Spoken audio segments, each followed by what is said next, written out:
$254,000, $145,000, $272,000. These are real numbers, folks. We've had 5 racing days so far here at Del Mar, and that's what the pick 6 has paid in 3 of those 5 days, and one of them was a carryover. That's how good the racing is here this summer. There is money to be made during the marquee meet, Del Mar, the summer season. We're here to figure out how to get our hands on some of that dough. We're not going to cover the pick 6, but we're going to cover some races in the sequence. Hello, everyone, and welcome to another edition of Best Bet. My name is Frank Scatoni, and I am transmitting live from Ranch 45, right across the street from the track on Via de la Valle. Stop by before or after the races and indulge in some delicious Brant beef. It's an amazing menu, some really good food, courtesy of Executive Chef Duval Warner. All right, I'm ready to work up an appetite here by digging in today's 11 race card with my special guest. But before I introduce him, let me just remind everyone that this is not a traditional selection show. We are not going to talk about every race. We are just going to look at specific races and wagering strategies that offer the best opportunities to make a decent score. If you're watching live, feel free to leave us a comment or ask us any questions. The show will also be archived on Del Mar's Twitter, Facebook, and YouTube platforms. All right, back to today's guest. He is currently a public handicapper for First Bet and Daily Racing Form. But before that, you might have seen him doing a great job on the simulcast feed at Churchill Downs. I watch him. I've known him a long time. Met him first in the Del Mar press box when he was covering SoCal racing on a daily basis. He's one of the sharpest guys I know. He's also one of the hardest workers in the game. So I know he's going to give us some great information today. Please welcome Scott Shapiro. Scott, what's good? It's been a minute, man.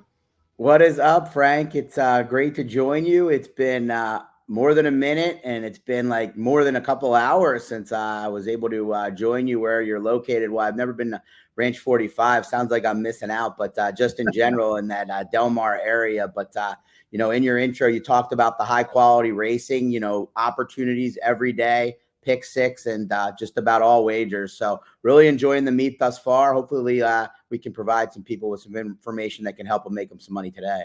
Yeah, you know, we really do miss you out here at Del Mar, Scott. But, you know, once you left, you've been doing such amazing work. You know, the press box is a little different from when you were here last, but we're not going to talk about backward. We're going to look at the present and the future. Why don't you tell us a little bit about what you are up to these days, how we can find your work, and you know what you're doing? Yeah, I actually moved back to near where I grew up in the suburbs of Philadelphia on the Jersey side a couple of months ago. I've been, as you mentioned, working. Most of my time is spent with First Bet, Express Bet, doing handicapping there, like you mentioned, and then also doing some writing for the Daily Racing Form, some of the closer looks, doing some picks and just some handicapping in general for them. So things are going well, really enjoying it. Obviously miss it out in Southern California. I miss it this time of year. I might miss it more in the winter for the obvious weather reason. But yeah, you can find most of my writing, you know, in those two mediums. A lot of it gets posted on my Twitter or X account, whatever you want to call it these days, at the handle up there at Scott Shap 34. Try to be a little active on there. I do a Spaces a little early for the Pacific folks, 6 a.m. Out there, but I do record it each morning. So usually the Twitter is usually a good like kind of hub for all the stuff I'm doing. Are you covering a specific circuit, or are you looking at national races? Are you just trying to focus on a couple of things? Like what exactly is your sort of your mandate in your handicapping content?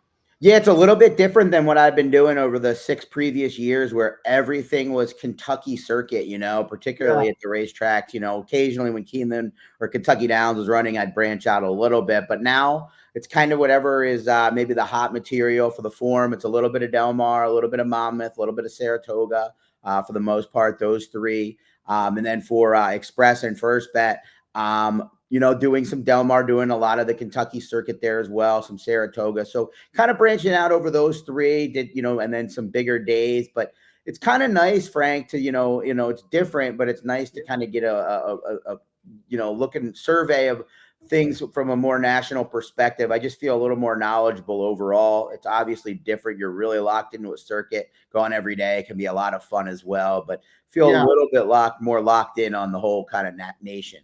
Yeah, that's why I was asking, because, as everyone knows, I'm pretty much focused on the SoCal circuit. That's what I do. And I feel like that gives me, an advantage.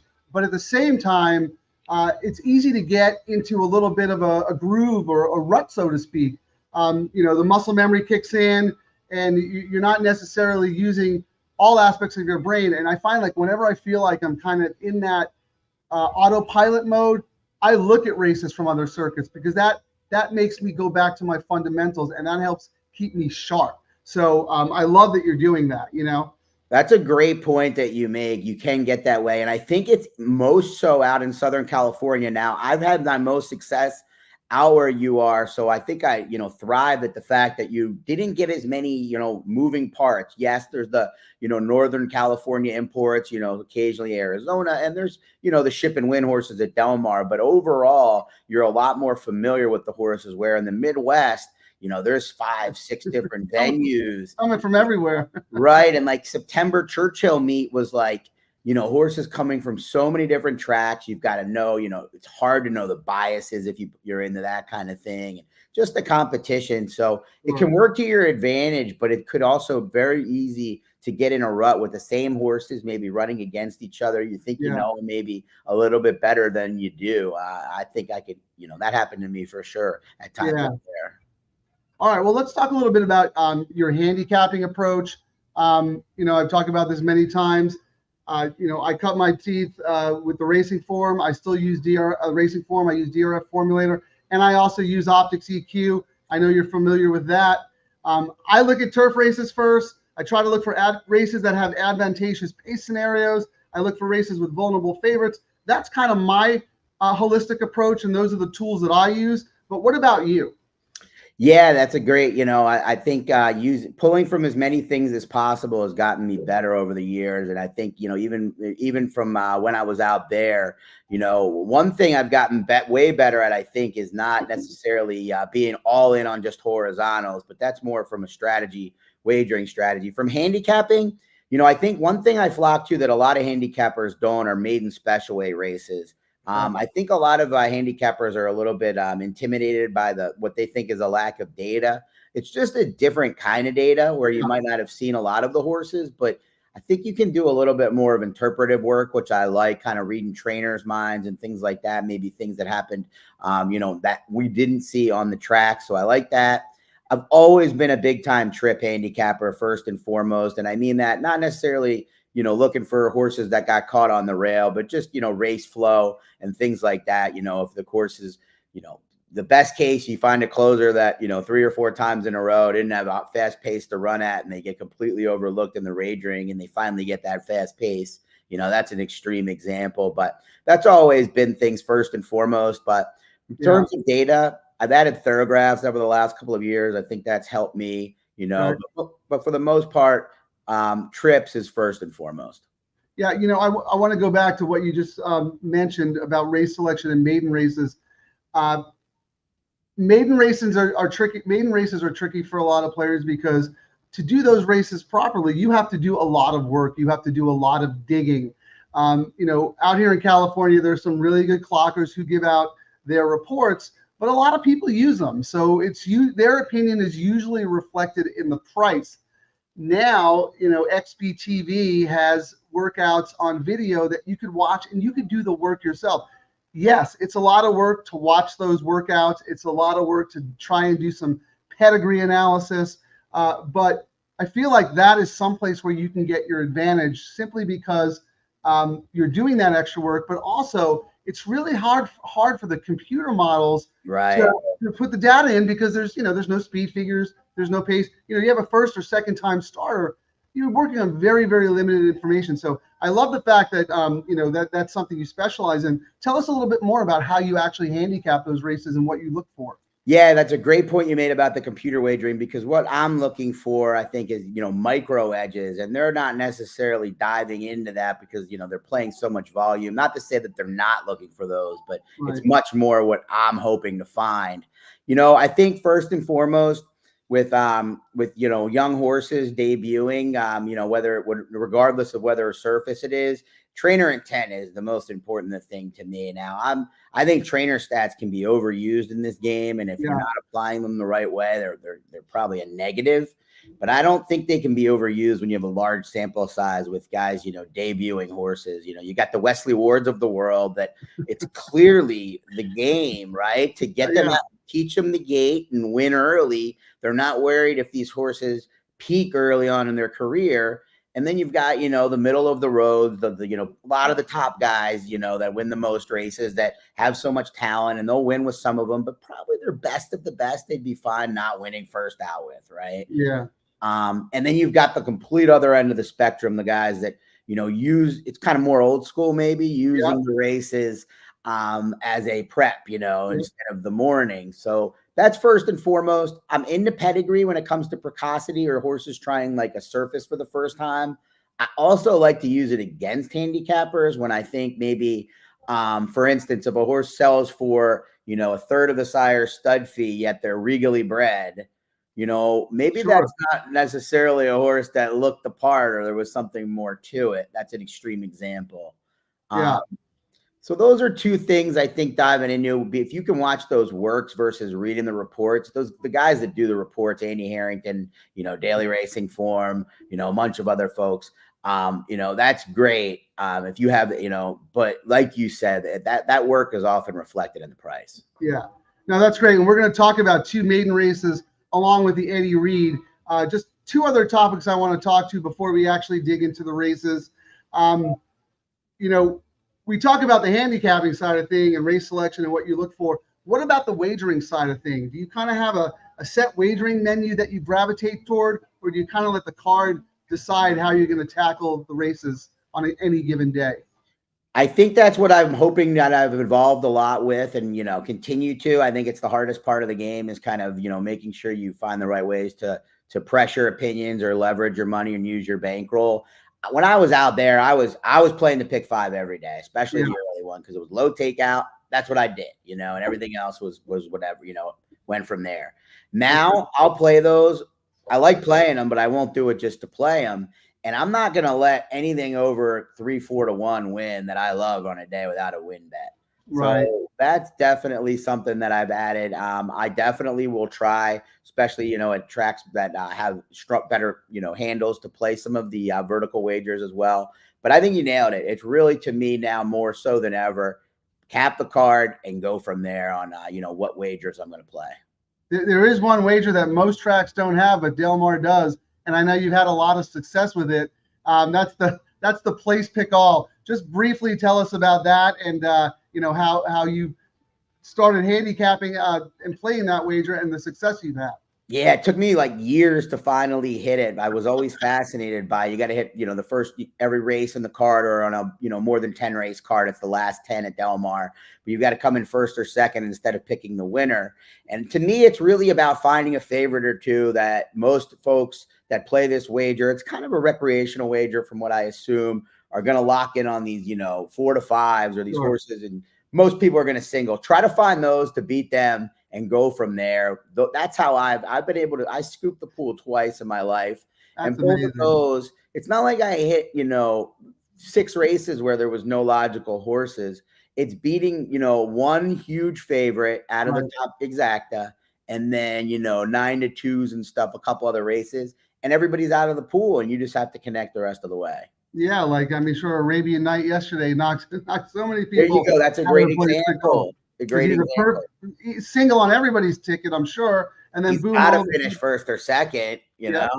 Right, and those pools, they get up to $15,000-$20,000. So if you it was 40 yesterday, I actually looked at it. 40. Yeah, that's big. That's big. Yeah, no, that's a pretty nice size. So, or maybe it was 2 days ago. It's been pretty sizable, and you can't play at many places. All right, one last topic before we get on. The advice we give out here is, a little bit more on the expert level, but there's a lot of players at all levels watching this show. What advice would you give a weekend warrior who is thinking about maybe getting more serious about horse playing, maybe starting to play every day? When you do that, you have to think about bankroll management, and you also have to think about, discipline. So, in a nutshell, what kind of advice would you give a player like that? Yeah, I think, the big thing you mentioned is, you're kind of, if you're a weekend warrior, you're playing those days, you're kind of chasing, you're probably trying to get as much action as you can. It's kind of an end game. When you're playing almost every day, I don't really think there's an end game. So you should never be chasing, because the next day is just another day, right? So that works to your advantage. So you should use that to pick your spots more wisely, right? And press up on your opinions that you do like with that bankroll. Maybe you're playing more often because you've built up a bankroll and you're doing well. So to me, it's picking those races. To me, it's picking a circuit or two and locking in. But people that use data more and, have programs they feel comfortable with transferring between circuits, it's not a thing like that anymore. But it's just knowing yourself. To me, it's not playing too many circuits, and it's not betting too many races. All right, that's great advice. Let's dig in. We're here. It's called Best Bet. You've isolated a couple of spots on today's card where you have strong opinions, and you're going to allocate a decent part of your bankroll to, because we believe there are some opportunities here. So let's look at race number 2. It is a Calbred maiden special weight contested at 5 furlongs on the turf with the rails at 12 feet. The morning line favorite is number 11 Chrome Flash at 7-2, stuck all the way outside, which isn't where you want to be in a turf sprint. I know this horse has a bullet work coming into the race, but he's never been on turf before. He's been off since August of last year. The blinkers come off. He gets Lasix. I don't know. I was looking elsewhere in here. I thought this was a really good race to take, to take on the morning line choice.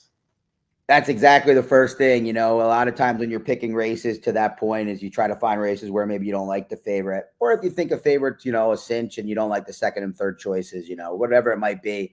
This is one that doesn't make a lot of sense. Just to piggyback off you, Paula Capestro, 0 for 10 over the last 5 years, coming off a 180+ day break as well. So, I like the horse that my top play here, the win bet number 9, Bill Byrne, John Nick, a lot more before number 13 Western Grit drew in, because that just adds one more speed horse. More speed, yeah. But this horse ran really well last time out. Battled, that was at June 15th, going 6 furlongs at Santa Anita. I thought battled along the inside with another speed horse, easily disposed of that one who, limped home. And this one was within 1 length at the wire. That was the first start off a 3-month break. Jeff Mullins with a positive ROI over 100 starts plus start sample size. Second off the break and a good effort in the one start. I thought the cutback would work well. The one problem is there's just a lot of speed to his outside. And I'm a little bit concerned, like I said, now with the addition of Western Grit from that 13 spot. Yeah. Obviously, in these turf sprints, there's short distance. You want to have horses who are forwardly placed. There was a scratch of the 3 horse, so that meant the also eligible, the 13, who does have speed, will draw in. But, this is so funny. I've said this because I've come up, this topic has come up a couple of times in certain seminars. You get Edwin Maldonado, who is, in my opinion, the best gate jock here in California. And if he's on a speed horse, he can get that horse out before anyone else, and he usually can clear the field pretty easily. And I've said that twice, and both times I've said it, he has been horrible out of the gate. Yesterday he had an 8-5 shot who was 10 lengths back after the jump. So it's just the horse threw the head at the start, was unprepared, and just so the 2 times I mentioned how good he is, he kind of proved me wrong. But no, Edwin is really good. Talk about the way you're going to play this race. Yeah, no, the 2 horse to me don't hit me bash. When I originally handicapped the race, I'm like, he's coming off a good trip last time out. He just, and this horse has had his chances, but you mentioned the rails still being out at 12 feet, not like, huge deal, but they're out a little bit. So being on the inside, and it just isn't a field that I'm overwhelmed with in terms of what I expect talent wise.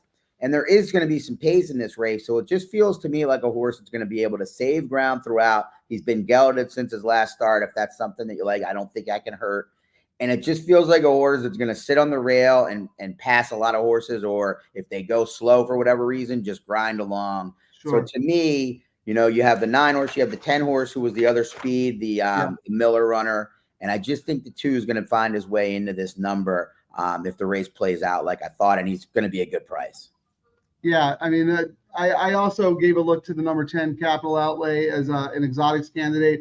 I'm just going to throw a long shot out there. If people want to use Scott's picks and throw this one in the exacta or the trifecta. Number 7 Desert Rocket for Simon Callahan. He has had a very, very uncharacteristically quiet year for him, but there were 2 horses alive in the nightcap yesterday for the pick 6. All the other horses were going to carry over. There were 2 horses. This was a Simon Callahan horse was one of them. The horse was 20-1 on the morning line, went off at 9-1 and won. So maybe Callahan's been kind of saving his bullets and his conditions for the Del Mar meet. He has a horse later today that we're going to talk about that both of us I like. So just throw this horse in, maybe Desert Rocket, 30-1 on the morning line. I told you I use Optics EQ. They gave this horse a better than look designation from that last start, which was the horse's first start on turf. And it's a 4-year-old who is lightly raced 4-year-old who is still eligible to improve. So there's some ways to go there. There's some prices. And to the point, you picked this race because you thought the morning line favorite was vulnerable. And to me, that's half the battle. If you can find races where the public is going to be on the wrong horse and you can be on the right horse, that's where you're going to make a lot of money. All right, we're going to move to race 7, Calbred, another maiden race. This is a maiden special, contested at 1 mile on the turf. The rails were at 12 feet. First of all, let me ask you, why did you choose this race? And then tell us what your thoughts are here and what your approach is. Yeah, I talked about really liking the maiden races. I think my favorite ones are the two-turn turf races. Yeah. You know, particularly when you have a few horses in there that have run over the surface, maybe some that haven't, because you can kind of pick through different types of data points. You know, some because I think being able to win first out on the turf at 2 turns is maybe much more of a skill than being able to win with a fast horse first out. You know, you got to have these horses being able to mentally have some ability too, unless they just speed burn a field, right? And then you can watch some of these races, and this is a great example, this race of just kind of sneaky or maybe not as sneaky, you know, videos that are different than maybe what the public will see. Right. Now, I think the horse that I'm going to, you know, have as a win bet here might get bet because I don't think it's that sneaky. And that's number 7, Fight Back, who debuted in what didn't take a lot of money for Simon Callahan, as you mentioned, Redham Racing homebred. Yeah. But really ran well, got caught up in a tight spot, just looked really professional for a horse going 2 turns, kind of coming up the rail, and just looked loaded before kind of being stopped. Now, you combine the video with this pedigree. I mean, the Dam Walking on a Dream, we've got this horse is a 3/4, the Jam and Eddie's New Dream.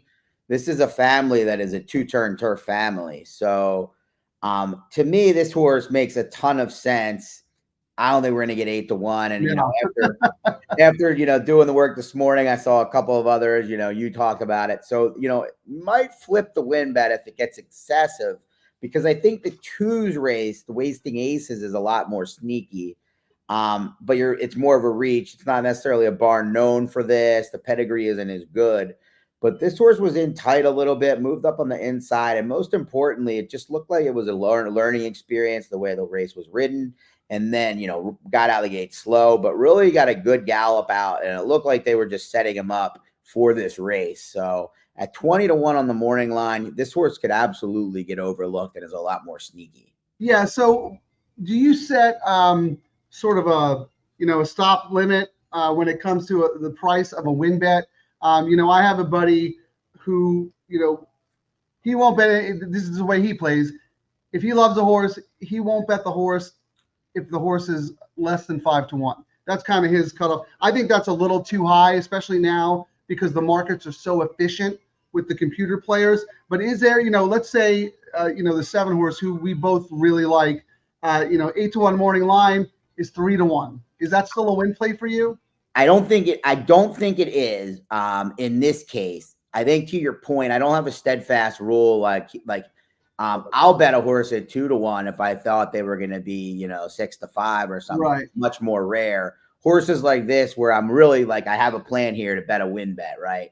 I think I would cut it at 4-1, half the price in this case. Okay.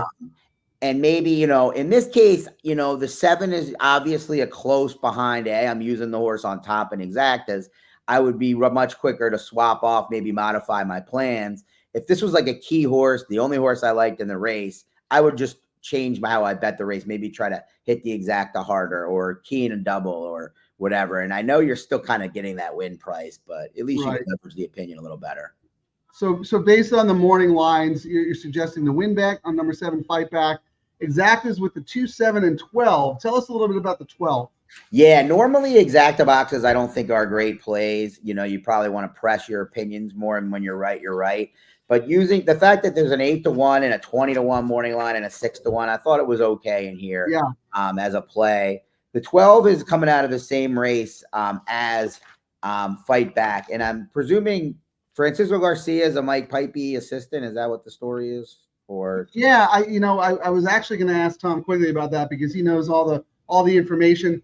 I don't know if Pipey is on a temporary hiatus or whatever, but Francisco Garcia has been shown in the form as the new trainer for the former Pipey horses. Yeah, these Pipey horses. So I don't know if it's a suspension or a break or even a retirement, but I'll find out and let you know.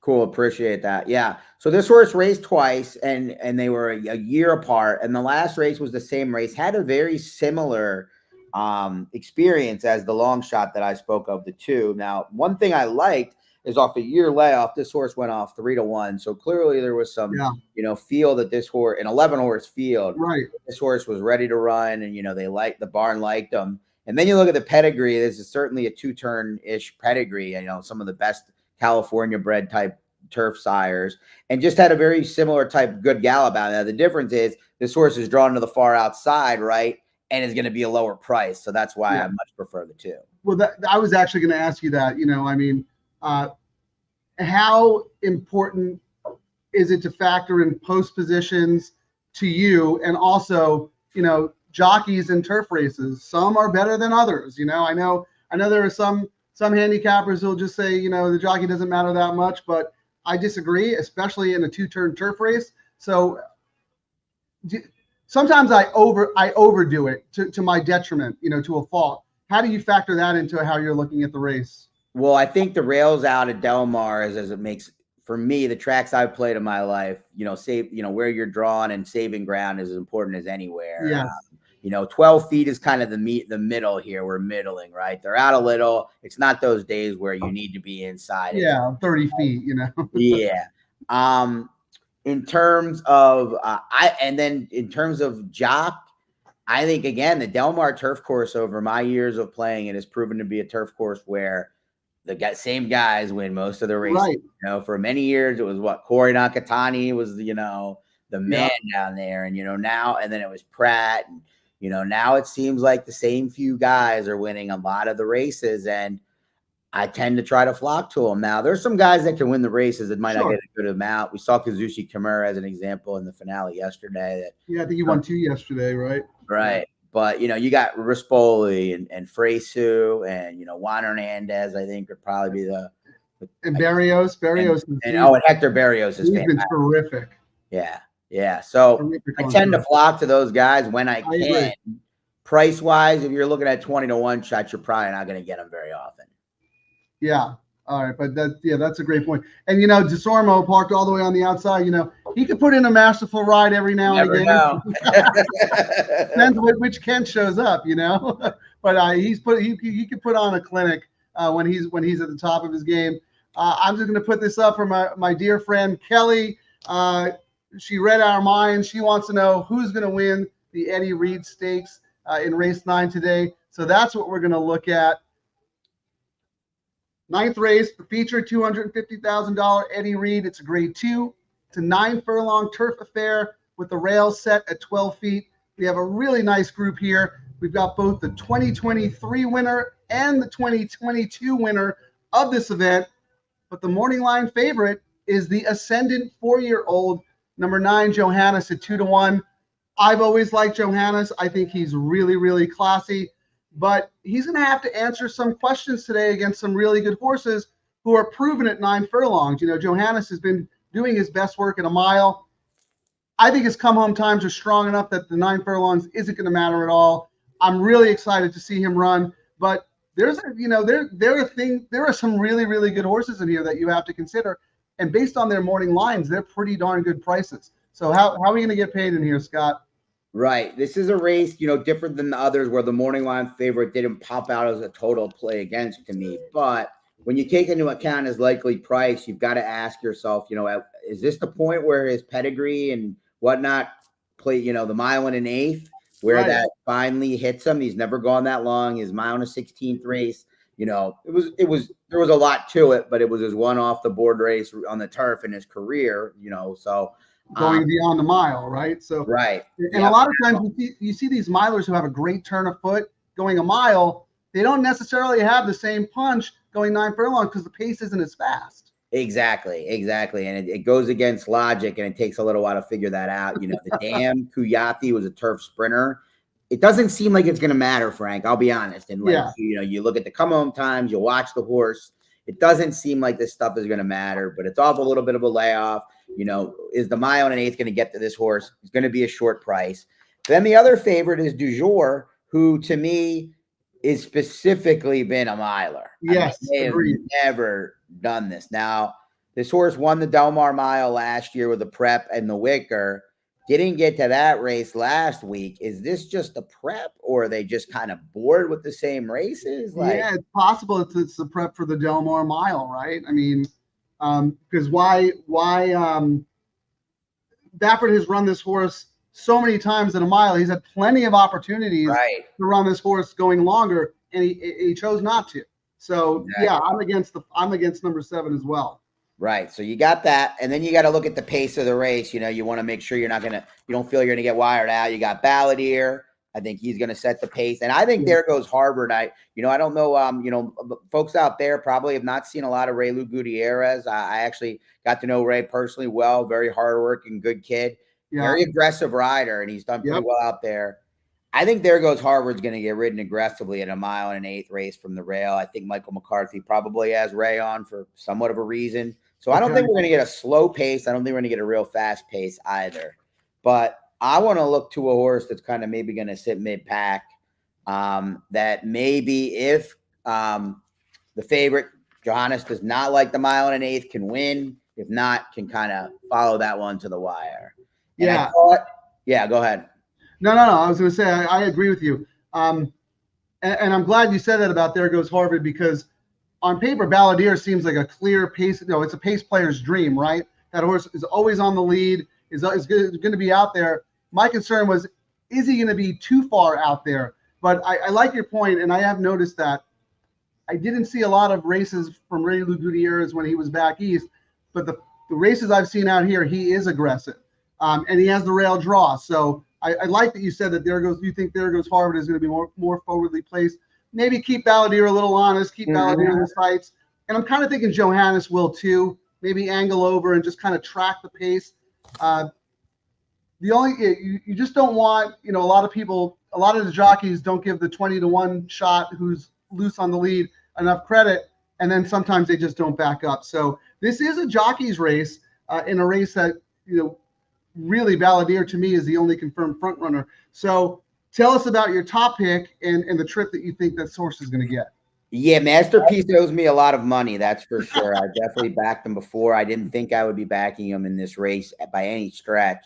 And he's coming off I talk about being a trip handicapper. He's coming off a really good trip, but I really like what I've seen. The start prior to that was a good race at Keeneland. Those allowance races there might as well be grade 3. Yeah, agreed. They're good races. Right. And mile and a 16th, I think a little sharper than this horse once, but, didn't get a good race shape that day. Dominican Pioneer was on the lead. Running Bee was on the rail and kind of just followed those.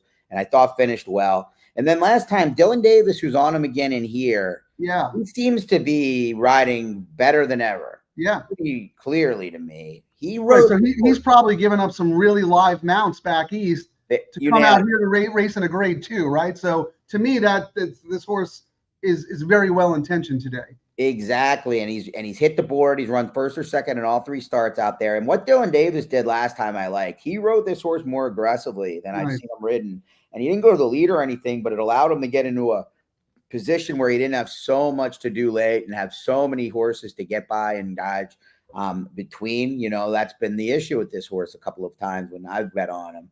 But I just think Dylan Davis is coming out of here with confidence. He's riding against the best, you know, arguably the best colony around in New York. He's not going to come here and be worried. And I just think he's going to get another really good trip. Yeah, we see this race very similar. I did this race for the Del Mar website. The 3 horses that I was interested in to win the race were Johannes, Masterpiece, and then also Gold Phoenix. Okay. Gold Phoenix will need to be ridden aggressively, though, because, you know, we talked about the pace. He typically likes to come from way out of it.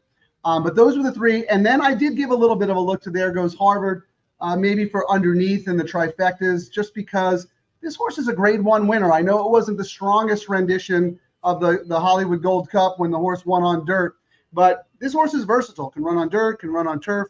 Michael McCarthy is one of the best trainers out here. So, you know, I thought it was a really interesting race, and I do believe that Masterpiece is probably going to be the value of the race, you know, unless people gravitate towards that last buyer, that 101 buyer. But, you know, I believe Johannes is, I think the horse is probably going to be 8-5. Maybe I thought lower, maybe, but I'll take your word more. What did you think? I thought maybe lower. I guess it depends what the really? Yeah. Well, you think the horse will be odds on?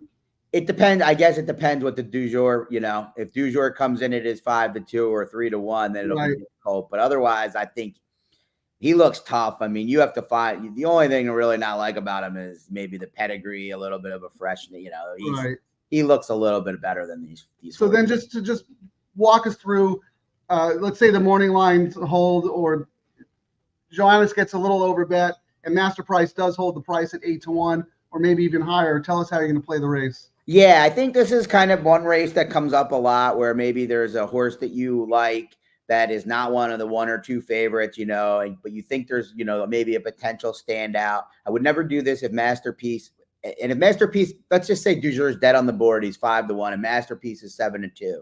I wouldn't place the exact. I'd consider the win bet still. That's a different topic. Okay. But I'm not going to play this exact if it's the chalk over the 3rd choice necessarily or the 2nd. It's more when I like a price on top.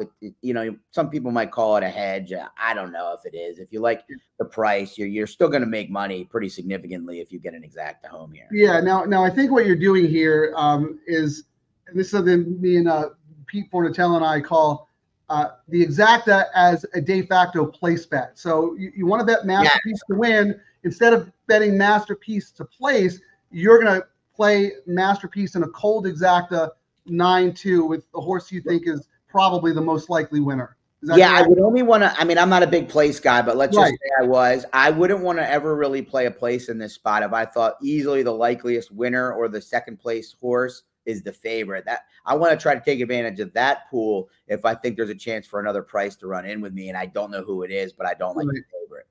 And that's why you're playing the exacta to cover Masterpiece in case the horse does run 2nd to the chalk. Yes, sir. Okay. All right. Well, thanks, Scott. That wraps up this week's edition of Best Bet live from Ranch 45. I am drinking, get this, this is their beef bone broth. You have no idea how good this is. It's better than coffee. It wakes you up, and it is so delicious. And they have it here. You can go right up to the dispenser, get it out, and boom, you'll be sharp as a tack when you get to the races. It's like a medicinal. As soon as you take a sip, you feel it coursing through your blood. So I'm a little jacked up on the beef bone broth. I'm working up an appetite. I'm going to go inside and have something to eat. But first, can't thank Scott Shapiro enough for taking the time out of his Sunday afternoon to talk to us and give us great insight. So thank you, Scott. Find Scott, First Bet, DRF, and check out his Twitter feed, please. You'll get a lot of good information, and you'll be able to stay up on whatever Scott's doing. And I know you do great work, and I'm so glad to talk to you. I'll be back again next week. Same thing here, 11 a.m. for Best Bet. As I always like to say, good luck to us, and let's make some money. Thanks for watching, everyone. We'll do it again next week.